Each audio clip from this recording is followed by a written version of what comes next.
Welcome to Unity Now, the podcast where we discuss unity in the face of division.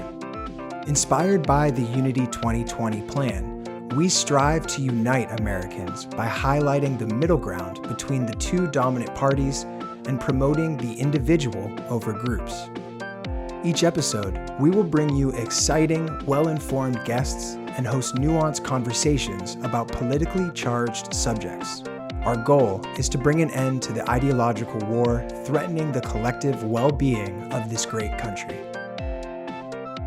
Welcome back to the Unity Now podcast and our continuing search to find and highlight common ground solutions for America and individuals that support them.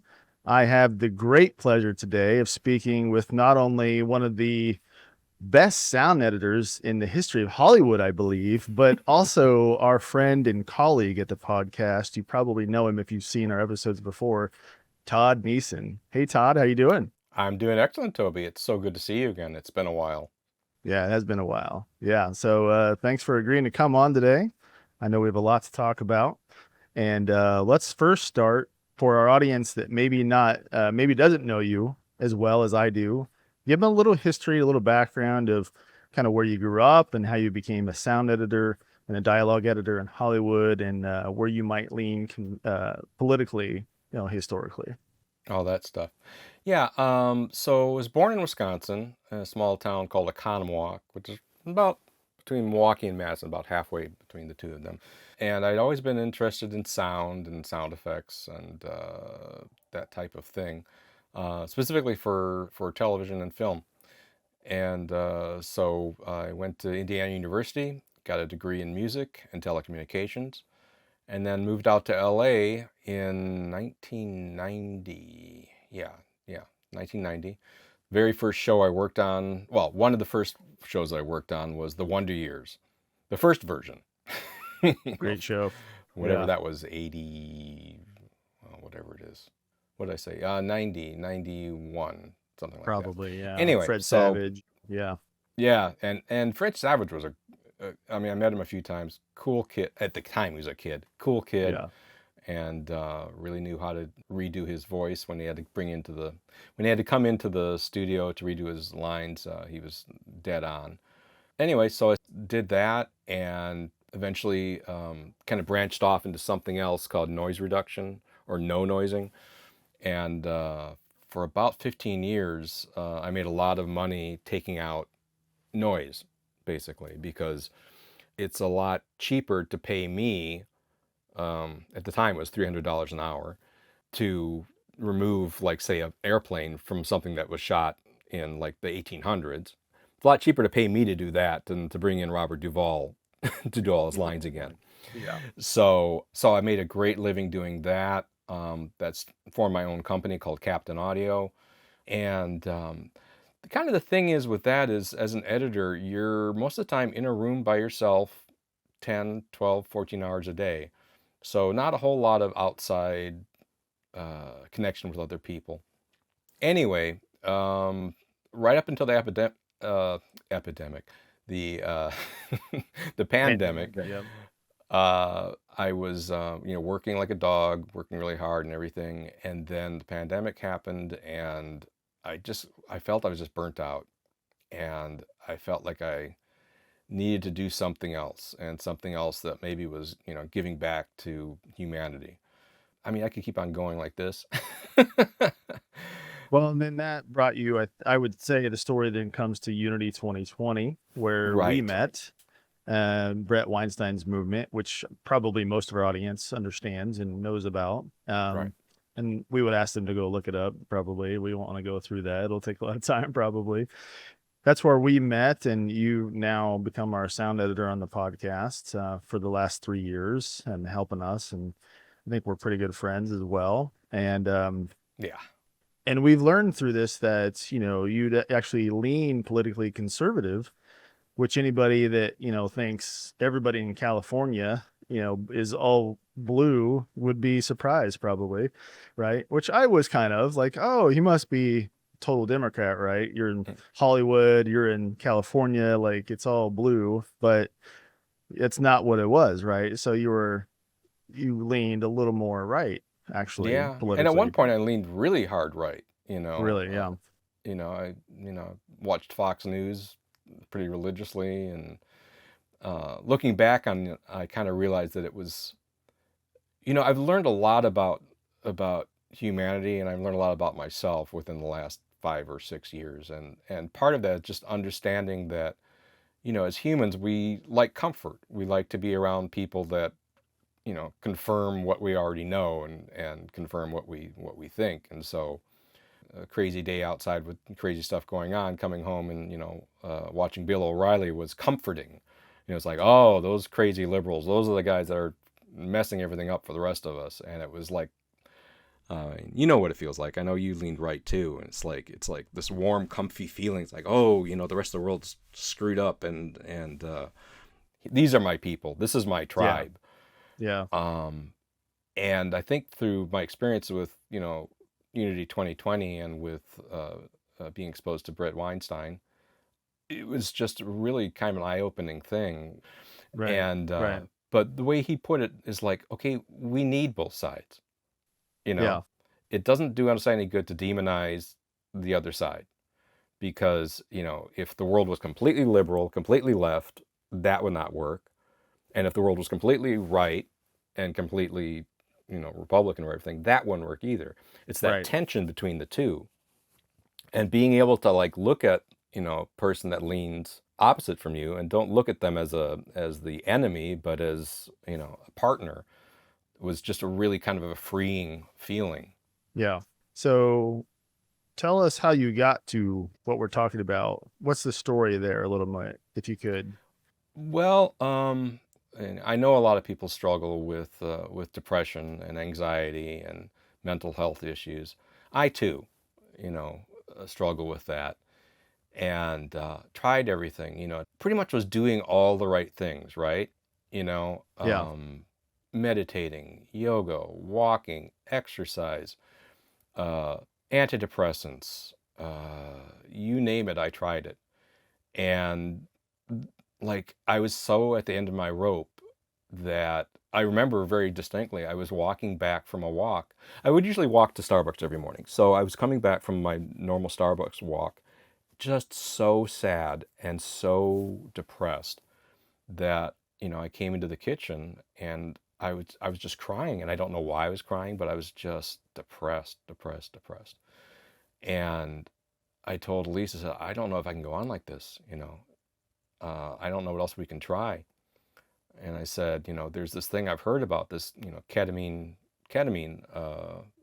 treatment for depression, which, sounds, I mean, for someone that leans right and is more conservative, it's like, okay, it's a drug, and it's, it could be a hallucinogenic drug. And I didn't know that much about it at the time, but I knew that it was like something normally I wouldn't try. But I was so at the end of my rope. And, to my surprise, my wife said, let's give it a shot. You know, um, Wow. so That's we great. went, and she went with me, and it was at the Ketamine Clinics of Los Angeles, which is actually probably the first and the largest ketamine clinic in the United States.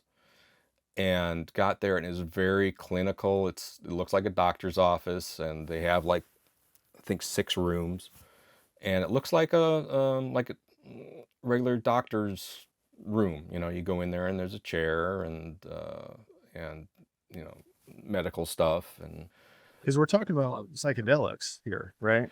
well, to be educational here, it's actually not a classic psychedelic. Oh, Classic okay. psychedelics are like LSD, psilocybin. Some of the other ones are escaping me right now. DMT, which is like Yeah, ayahuasca. DMT. Yeah.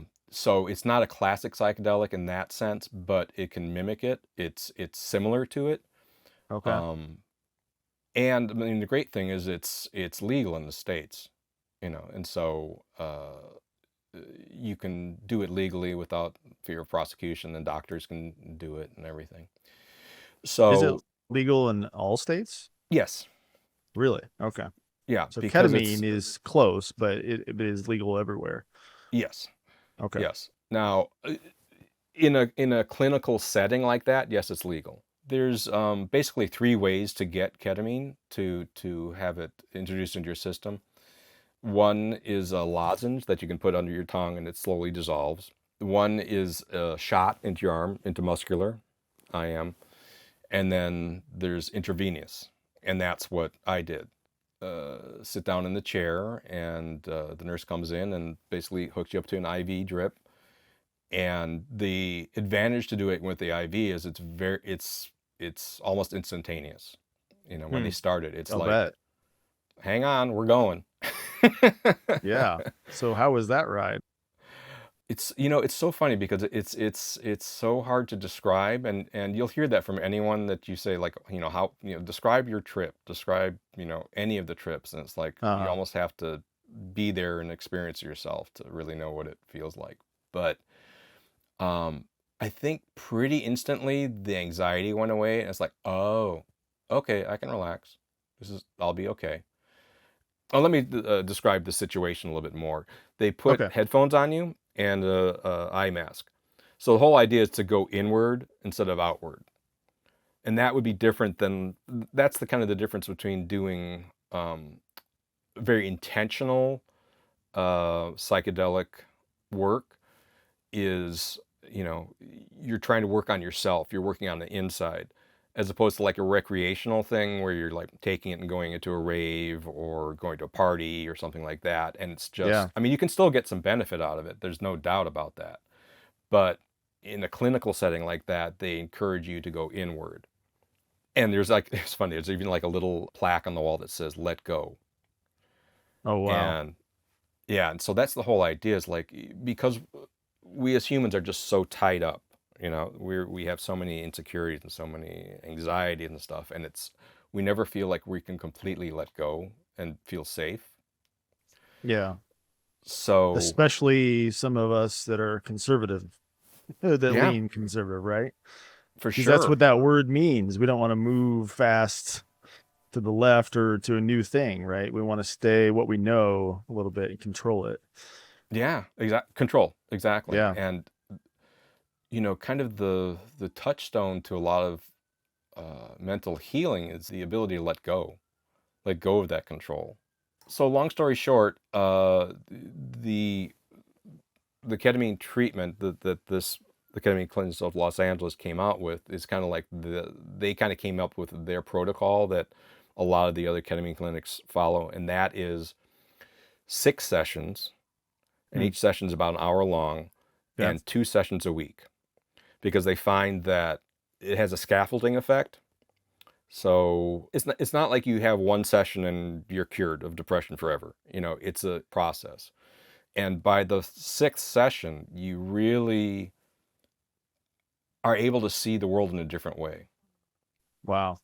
The best way, and this is true of any of the psychedelics, the classic psychedelics, as well as like the ketamine or MDMA. The whole idea is to be able to see the world in a different way. There's a really good image, and that is, if you can picture like a mountain, a snow-capped mountain, and you're on the top of the mountain and you're sledding down. And over the years, you just tend to go down the same grooves because it's easy. We're so used to those grooves that you don't even know that there's other grooves out there. And as much as Yeah. your brain tries to look for the other grooves or to erase the groove you've in, sometimes it's just so hard. So what psychedelics can help you to do is, in essence, shake the snow globe. You Hmm. get like There you go. a fresh coat of snow, and suddenly it's like, oh, I don't have to go down that groove. I can look at the world this way, or this way, or this way, or this way.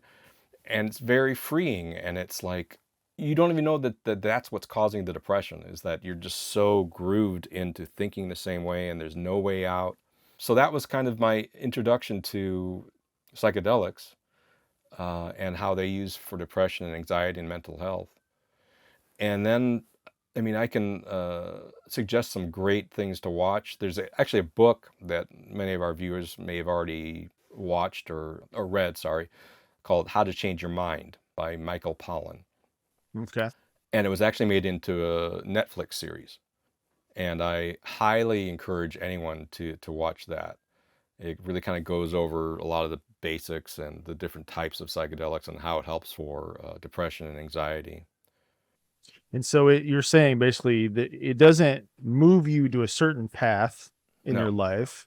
It opens your mind to see any other path you want to move to differently. exactly. And That's really different than I've ever heard it explained. Yeah. yeah, Yeah. and it opens up a window of what's called neuroplasticity. And children have this window of neuroplasticity, and I should have had notes for this, but it's like a window of time, I want to say between 2 and 4, maybe 4 and 6, I can't remember. But it's that window of time where all that information's coming in, right? But it Yeah. has no meaning yet, you know? They see a tree, but they don't think tree, they don't think green, they just see it. It has no labels. Yeah. And so the psychedelics can open up that window of neuroplasticity again, where you can see the world differently. And I want to talk about your experience and maybe the path you're on. But being somebody who leans conservative, was it difficult to embrace psychedelics? Because it's an area that's typically thought of a purview of the liberal left, right? So, um, like, how hard was it to make? You said it was, in your kitchen, you were very sad. You brought it up, and your wife supported you. But how far from the time maybe that you heard about it to the point you brought it up as a maybe something to try? Like, how hard was it to move to that kind of idea? Well, I was so desperate. And I think a lot of people kind of get to that point, where they've tried everything else. And it's like, well, what the hell? You know? And I mean, it's becoming more and more, I don't want to say mainstream, but it's become more and more, you're hearing about it. I think Aaron Rodgers did an Yeah. ayahuasca ceremony, and it's like, it's mind opening for him. And, a lot of these people, they're extremely successful and, have their shit together. They're either severely depressed and have mental issues, or they just want to better themselves or become a better human. So, but kind of to answer your question, it's funny because like I remember the first session I had, and within like 10 minutes, I'm thinking everybody should do this. It's so mind opening. And they encourage you to journal. In fact, that's a big part of what I'd like to talk about, is that it's not just the drug or the medicine. It's that in conjunction with journaling or being with a therapist, Hmm. either after the session or during the session. Because it really opens up, it lets down barriers and lets you look at stuff that you might be too afraid to look at in the real world. Yeah. So in my first journal, I think the very first thing I wrote down was, there is so much to this world that we don't see. There's a whole other plane of existence, and we're just living in our little sliver of consciousness. And yeah, just amazing stuff. Hmm. And I wonder if you keep describing things that are very hard for people to see, right? And like you can't see the path yet until you try this. Like it's like a left and right brain thing that I've heard about where it's like, because like your gut feelings that you have about things, I've heard that is like something that is controlled differently than your language. Right. So you can't communicate your gut feelings very well because it is just that. It is just a feeling, and it's different from where your language center is in your brain, literally. So you can't like say exactly what you're feeling at the moment to explain it. And which is why people move with their gut a lot. Is it maybe kind of like that? Like it goes into the place where the gut feelings sort of live and maybe opens up the opportunity for other sort of gut feelings. Yeah. Yeah. There's an episode of The Mind Explained, another series on Netflix, but they go into psychedelics, and they show like a brain scan of just the normal brain. And, there's different parts of your brain, right? The different locations, different parts of it that control different things, your emotions and your motor skills and the artistic part and all the different kind of like areas of the brain. And on a normal brain, when you're not tripping, it's just this circle, right? When you're under the influence of psychedelics, all these areas are able to intercommunicate, which is why sometimes, they talk about synesthesia, which is you can taste smells, you can hear flavors. It's like the five senses kind of start intermingling, and it allows the different parts of the brain to talk to each other. So it's not a joke. It's I can hear colors, man. Like that's not a joke. No, but here's the thing, Toby. It's like different for everybody. Yeah. I've probably done well over 20 ketamine sessions, and each one is different. And I don't usually get those kind of sensations. But again, that's ketamine, and that's just one of the psychedelics, for lack of a better word. All the different ones have different mechanisms of action. But I want to get back to your original question, which was, as someone that leans right, someone that's more conservative, how hard was it for me to embrace this? Well, after I saw what a difference it made in my mood and in my depression and my ability to open up to other ideas, I thought, well, this can't be that wrong. And when you look at the data about how addictive psychedelics are and how much of a problem they are for society, they are way down on the bottom. In fact, I actually went to the internet and I found some interesting stuff. In England, they did this study as far as harm to society and harm to yourself. Out of a 100-point scale, alcohol has a rating of 73%. Oh, it's so bad. Yeah.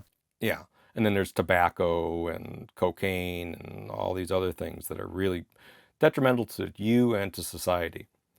LSD is at 7%, and mushrooms is at 5%. So, yeah. And ketamine is natural, right? Where does it come from again? Well, ketamine is actually, no, it's a synthetic.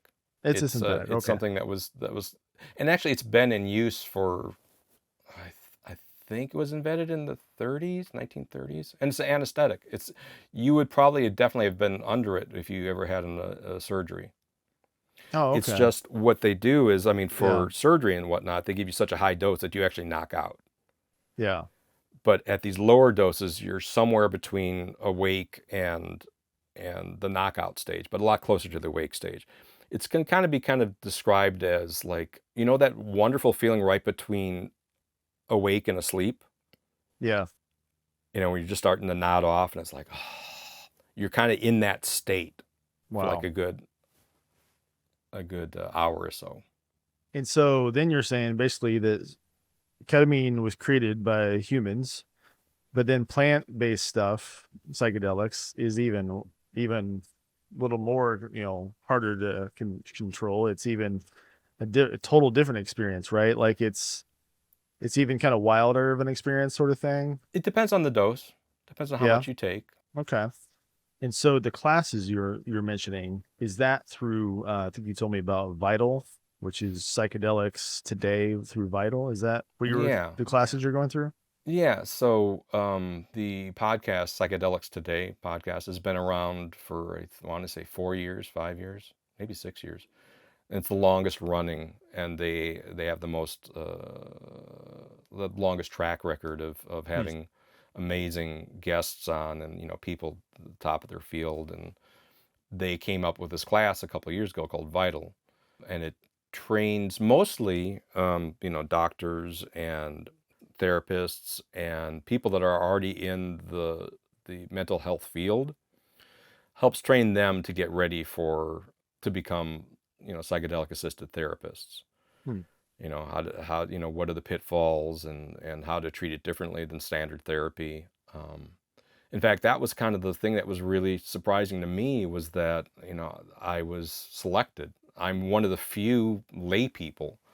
I actually had to fill out an application and say why I'm interested and what I told them was like, I'm kind of at the end of one career and I want to like do something else with my life. And this is an exciting field. And I don't know, where I'm going to fit into it, but I want to get out of my room and be helpful to humanity in some way. And it's all done online. There's, some of my classmates are from all over the world, which is just amazing. We have a lecture on Tuesdays that everybody has to watch, basically. It's a huge Zoom lecture, so it's like the entire class body, so it's like 150 people. But then on Thursdays, I have a study group, and there's about 20 of us in my study group. And there's about 3 or 4 of us in Southern California, and then a smattering of, people in Pennsylvania, and a few in Utah, and a few on the East Coast.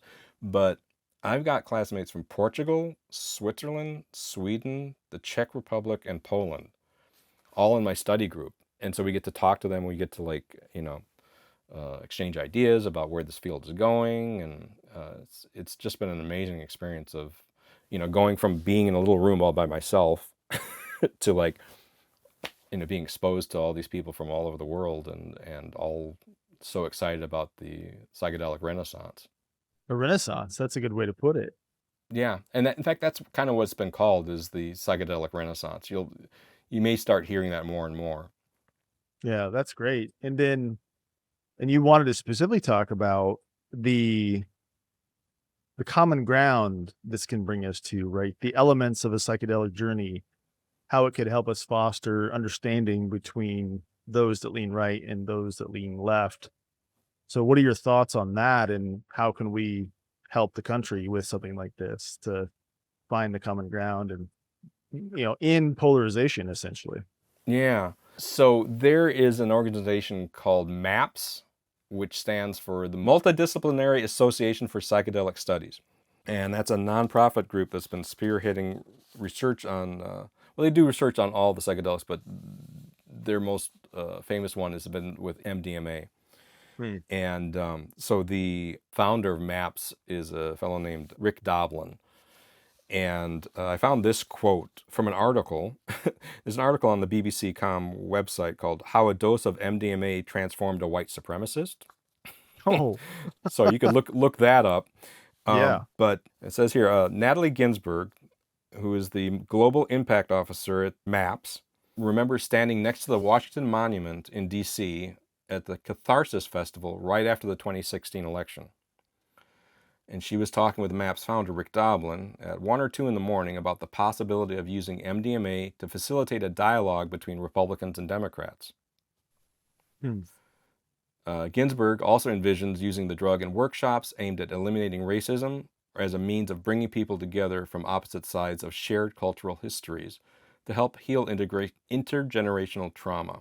This is a quote from her. She says, I think all psychedelics have a role to play, but I think MDMA has a particularly key role because you're both expanded and present, heart open, and really able to listen in a new way. That's something really powerful. Yeah. Yeah. Has it, I mean, you had already kind of found your way to common ground with, Unity 2020 and then the work on our podcast, of course, but did it help you with that as well a little bit? Find a little more common ground or anything? Yeah.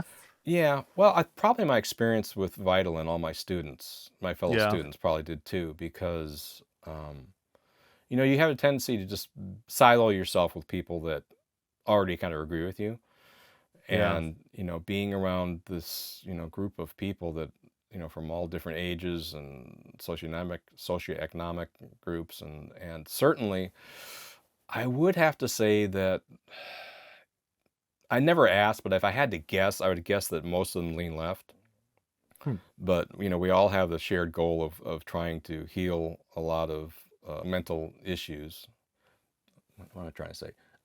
Mental health issues in this country. So I think just being in the class has really shaped some of my ability to not see them as the other. Yeah. Yeah. I wonder if the politicians should have this experience, or the people that elect the politicians who have the experience first. Like, which one would help first? You think so? Yeah. And it would probably be most helpful if they do it in a shared setting. It's not so much like you go in your room, you do your psychedelics, and you come out a changed person. Yeah. In fact, it really has to do with like the people that you're with and the facilitator or the person that's running the retreat. Yeah. Resort. That's how you trick them. You tell them it's a resort and they'll go, right? Right. In Yeah. fact, in doing my research, it turns out that the Taliban was actually using one of the psychedelics to like help really solidify their belief, Oh. But it's like that feeling of Oh. togetherness, but just with your little troop. Geez. Okay. So So it can go a little wrong. Yeah. it can go a little wrong. Like anything else, if you dial it in the wrong direction, it'll take you there potentially. Yeah. In fact, that same meeting that I was just talking about, Rick Doblin, the president of MAP, said, if you give MDMA to hardcore haters on each side of an issue, I don't think it'll do a lot of good. But if you start with open-minded people on both sides, I think it can work. You can improve communications and build empathy between groups and help people be more capable of analyzing the world from a more balanced perspective rather than from fear-based, anxiety-based distrust. And then I actually came across Dr. Franklin King, who's a professor at Harvard, in that same article, and he was quoted as saying, maybe as we get more reacquainted with psychedelics, there could be more group-based experiences, which is what I was talking about, that build community resiliency and are intentionally oriented towards breaking down barriers between people, having people see things from other perspectives, and detribalizing our society. And, when I read him say detribalizing, it's like, oh, that's speaking our language. Yeah, because in a lot of ways, and a lot of people have been saying this recently, that the West was the place to move us out of tribalization, but now we're kind of moving back to it because, we need an enemy for some reason. Yeah. And so that would find us help more common ground. It sounds like it. Yeah. Like, and this is another question, like, this is where it all comes from, potentially. Maybe one of the root causes is the, war on drugs, the illegalization of all of these things, everything that's unnatural or thought to be unnatural being labeled, quote unquote drugs like psychedelics, but also cocaine. But then they legalized alcohol, of course, and things like that. So then, like, is it the fear of the unknown? Is that the main reason that lawmakers make it and keep it illegal? Or is it that they believe that the result is what they, will be bad for them, right? Because what you're saying is it would be bad for the people that want to stay tribalized and keep, their party elected, that sort of thing. Yeah. I mean, my view on the war on drugs has certainly changed since I've taken the class and since I've learned a lot of things, and kind of going back to like, as a person of the right, more of the right, how hard is it to take this in? And I have to be honest and say that like a lot of the stuff that I'm reading and hearing, there's like these little flags going up. It's like, okay, that sounds wacky. That sounds like it's coming from the left. They don't know what they're doing. This is all bad stuff. And I have to, so many times I have to quiet that voice and go, okay, let's read the literature. Let's give it some, let's do our own research, figure it out for ourselves. And yeah, because, we, as people that, lean right and Republican, we want to believe that, our way is right and all drugs are bad and any mind altering things is bad and all that. And we've never done anything wrong. But so this is like, you're going to love this, Toby. So during a 1994 interview, President Nixon's domestic policy chief, John Ehrlichman, provided inside information suggesting that the war on drugs campaign had ulterior motives, which mainly involved helping Nixon keep his job. In the interview, Ehrlichman explained that the Nixon campaign had two enemies, the anti-war left and black people. It just kills me that he just comes right out and says it. Yeah. But he said it. And he goes on by saying, we knew we couldn't make it illegal to be either against the war or black, but by getting the public to associate the hippies with marijuana and the blacks with heroin, and then criminalizing both heavily, We could disrupt those communities. We could arrest their leaders, raid their homes, break up their meetings, and vilify them night after night on the evening news. Did we know we were lying about the drugs? Of course we did. So this is, I was reading this and it kind of reminded me of just what we went through with the pandemic. It's like, Yeah. It couldn't have come from the lab. Believing our elected leaders and our government that no, it couldn't come from the lab. And anybody that thinks that it, came from the lab is spreading disinformation and all that. And the vaccine, all the stuff that they lied to us about the vaccines, and so this goes back a long way. This distrust of government. It's wild. Like, even like I sometimes think about the movie Forrest Gump. Mm-hmm. Okay, that covers so much history, Yeah. in the U.S. And there's a part where they're talking about the war in which war was it? It was the Vietnam War. Yeah. Right. And there's a part that shows like the white hippies that are smoking marijuana probably, and the Black Panthers, right? Mm. And they're all against it. And I really think back, I think the first time I saw that movie, I view them as the others, as, oh, geez, yeah, they're highlighting those groups, those Right. stinking hippies and those crazy Black Panthers that hate the white people and all this thing. But then you see it now or recently, or even think about it. It's so different to think about it now, right? And it's like, holy shit, those were the guys that were making sense back then. Yeah. And that war wasn't necessary, and we didn't need to kill so many people in the U.S. and in Vietnam. And it's wild to think about things like that now, now in our lives. Yeah, and if you say that, you're going to get kicked out of your tribe. Yeah. And now we're conspiracy theorists, yet so many conspiracies, seem to come true. Like what you just mentioned really sounds like a conspiracy theory that's way out there, Mhm. but you're also reading a direct quote from somebody. And you said it was Nixon's. Yeah, What was it again? His domestic policy chief, John Ehrlichman. But his quote was from 1994, right? So Yes, that's 30 yeah. plus years later. So Yeah. he's nearing the grave potentially, and just finally telling the truth. Yeah, it's funny. I came out another That's really so good. wild. I found another really good quote here, because we're seeing a psychedelic renaissance right now, where it's coming Yeah. back and it's becoming more accepted. They were using psychedelics up until like 1970 or so to treat mental health issues. And- Really? Oh yeah, it was considered like the new frontier. It was before SSRIs came on, and it was like, this is like amazing stuff. In fact, the rates for smoking cessation, using it to like get people to stop smoking, is like 70%, and I mean, just incredibly successful.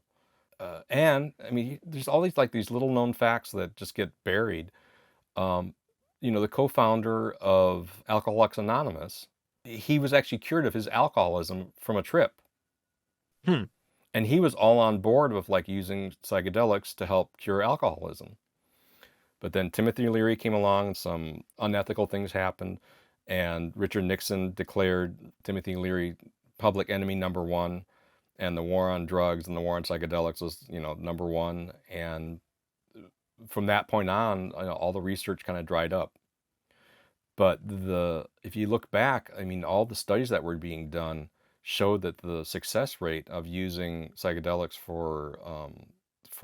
to cure alcoholism was like amazing, and it still That's is. wild. Yeah. If you can do it underground, they still have these amazing experiences. Think about the things like gun control and school shootings people talk about, right? Yeah. The left always says, well, we need to stop giving people guns. And the right says, well, it's about their mental health, and then we need to put more guns into school to protect the kids from guns and things like that. It's like, what if we like can a 16-year-old, can a kid go through some of these experiences, or can they be brought to help them? Yeah, it's funny you should mention that. Actually, I think a few people in my class were just talking about that. Really? Again, we're talking about done in clinical settings, with a Yeah. therapist, with a doctor, you know. The class does talk about, doing, people that are doing it recreationally and getting some benefit from that. But I think for me, from where I stand, from the right, I'm much more comfortable doing it in a clinical setting, having a licensed therapist with you and the doctor. And the problem with that, though, is it becomes very expensive, Okay. because you're paying not only for the facility, but you're paying for the doctor's time, you're paying for the therapist's time. In fact, Oregon is the first state that has started actually having these type of clinics where people go in and have these experiences. But I want to say it's like $3,000 a pop, which is just way more than most people can afford. Well, and it's something so novel and hard, probably not so simple to access. So that I would see that's probably why it's so expensive right now, right? Right. And everybody's thinking, well, it's illegal to do this. Like I didn't even know ketamine was illegal or was legal across the nation Yeah. until you just said that. Yeah. So Yeah. wonder what it could help us. Like even the stories you hear from Native Americans, right? That they always had to be led through this from an elder in the tribe, right? Which kind of Exactly. connects to exactly what you're talking about, right? Yeah. Well, it's exactly it. I mean, we're, even all the stuff that was done in the 60s was informed by what we learned from the indigenous peoples. Yeah. It's like they knew what they were doing. They'd been doing it for, tens of thousands of years before we discovered it. Yeah. So, the whole idea of set and setting, which means like the way that you can be most assured that you're going to have a good experience is making sure that your set and setting is correct. And that just means your set is like what kind of mindset you're in. If you're going into it freaked out or not in a good headspace, that can affect your experience. And then what we're just talking about, the setting, it means like, who are you with? Where are you? Do you feel safe? So, I have friends that, that like to do this recreationally, and like, I have one friend that says, "Oh, I want to give it to my mom and we'll go out like hiking."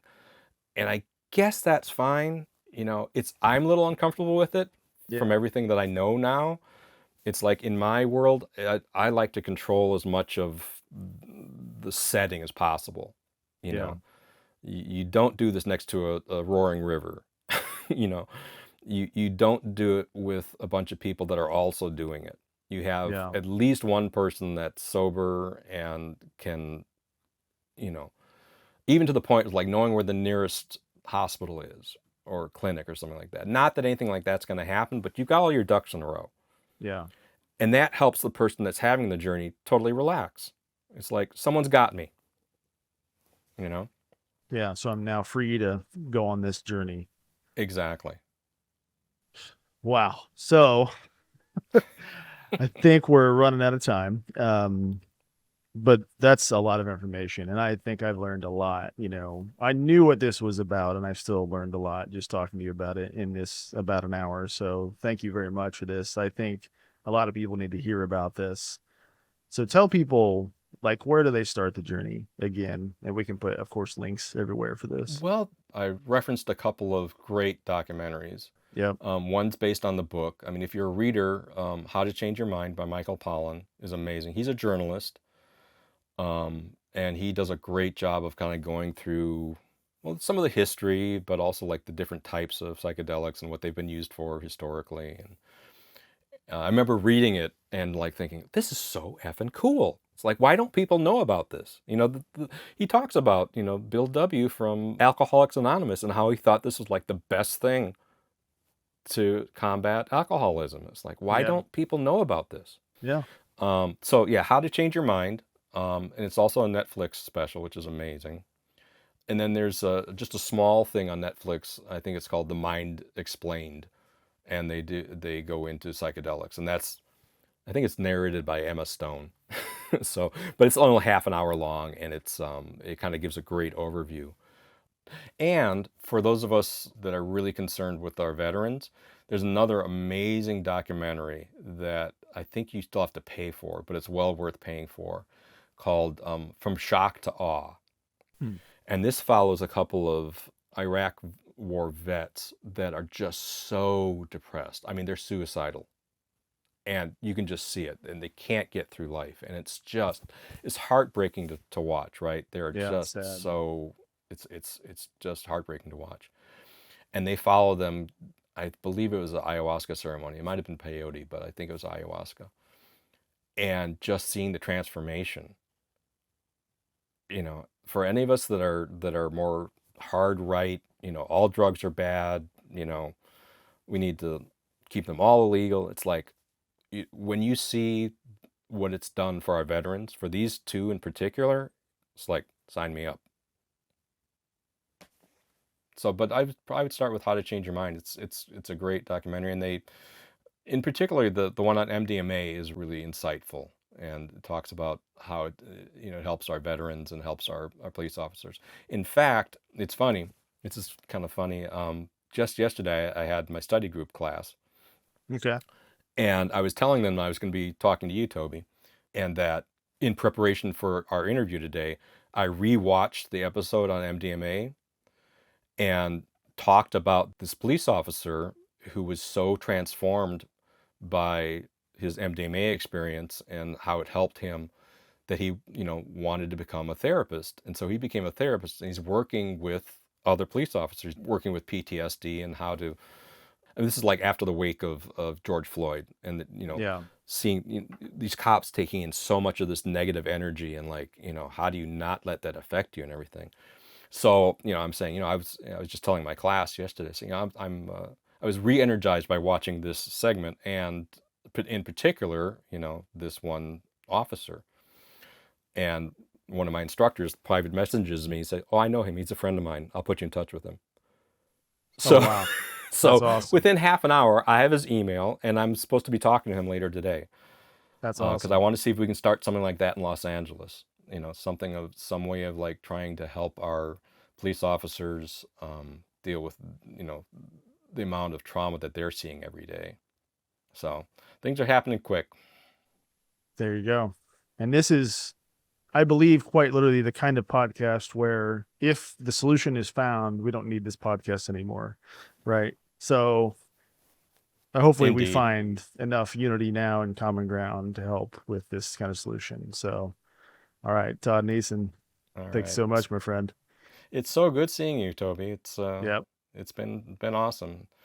I hope we get to see each other at the Braver Angels conference. Oh yeah, I hope we get to see each other at the Braver Angels thing.